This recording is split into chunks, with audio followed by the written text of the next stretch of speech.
Oh, hello. I was just having a sandwich. It's me, F Harrold, author of books and writer of poems and wearer of beards. Well, beard. Just, just the one beard. And I'm here to talk to you because it's National Poetry Day. Happens every year at the beginning of October, and this year it is also still happening, even though it's the year 2020. And National Poetry Day means I get to come and read you some poems. I'm doing this through the video auspices of good friends of mine, ABC to Read, which is All Berkshire Children to Read, a fantastic charity that supports volunteers who go out into schools and read with kids. Sit down, read with kids, with the view that we get everybody able to read and happy to read and show people the pleasures of reading. So I'm going to read a few poems to help support my volunteers, the very fine volunteers of ABC to Read.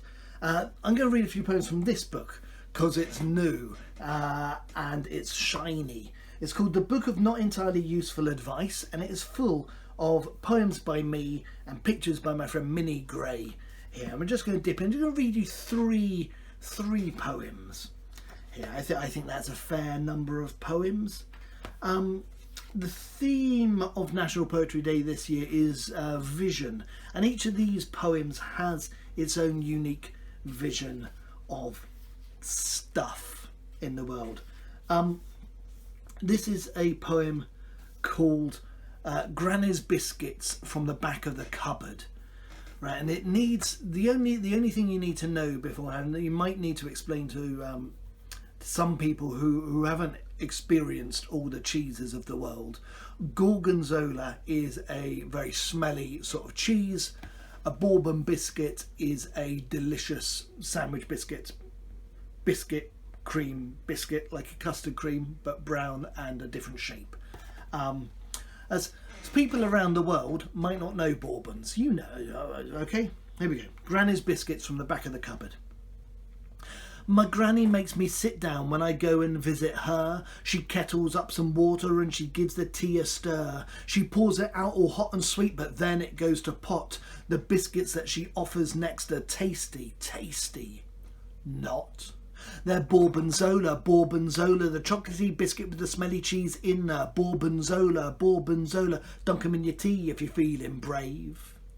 Of course I love my granny, but she won't take the answer no. You're a growing lad, she says to me, and biscuits help you grow. If tasting mushroomy feetiness is your idea of fun, well, let me know and we can go and take tea with my gran and her bourbon zola, chocolatey biscuit with the smelly cheese inner. Bourbon zola, scrape up the cheesy paste to really get the tang. My mum and dad cottoned on a long time ago. They always get a headache or a broken leg, and so it's we'd love to visit Granny, and I'm sent off on my own, but I'm getting my revenge today, 'cause when I get back home I'll breathe my Gorgonzola breath, all through the house and into their faces. Bourbon zola breath, it smells a bit like death, if death kept its socks on for a year and a day. Hey, lean in close and I'll read you the end of the poem. Bourbon zola! I'm really sorry about that. That was probably... I'm not going to watch this video back after I press stop on recording, simply because I don't want to see what you saw then. Okay, next poem. This is there have been some complaints about this book because Minnie has drawn in various places, I think 3 places in the book, this parrot saying this word, and this has caused some complaints, but what can you do? Some people are idiots. Here we go. So this is called Parrots Are Not to be Confused with Dogs. A few tips.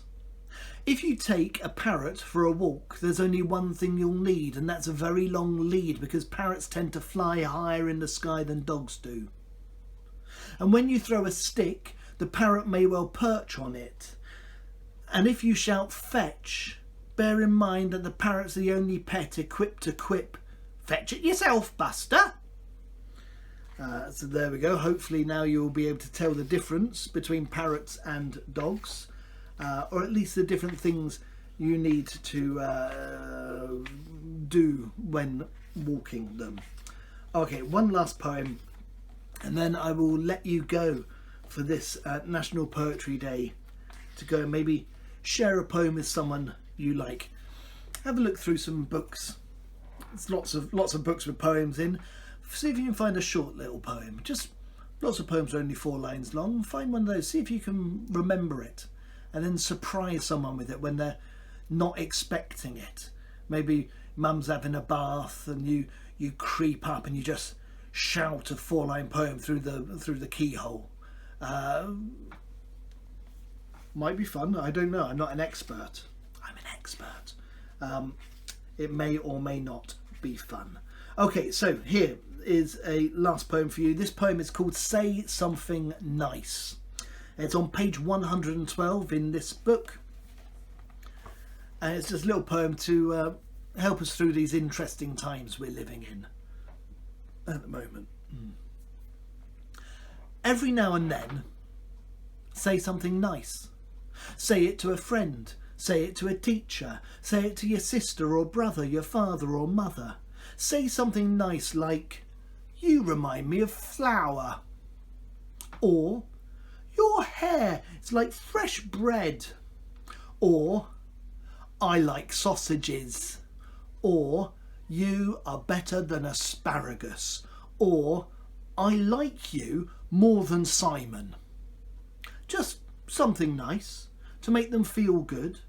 The world is sometimes grey and things go wrong, but a kind word and a smile can turn it all back around. Say something nice like, that wasn't a very good poem, but I liked it when it stopped.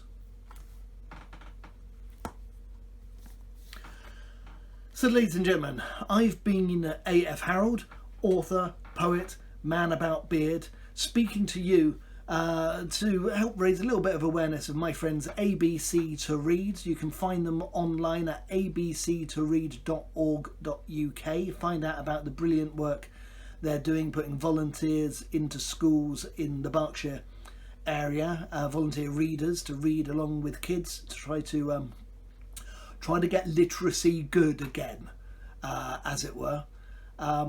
If you have a few quid, pop it their way. I'm not going to complain if you do that. But I hope you enjoyed the poems. Enjoy National Poetry Day 2020, and thank you for watching this video.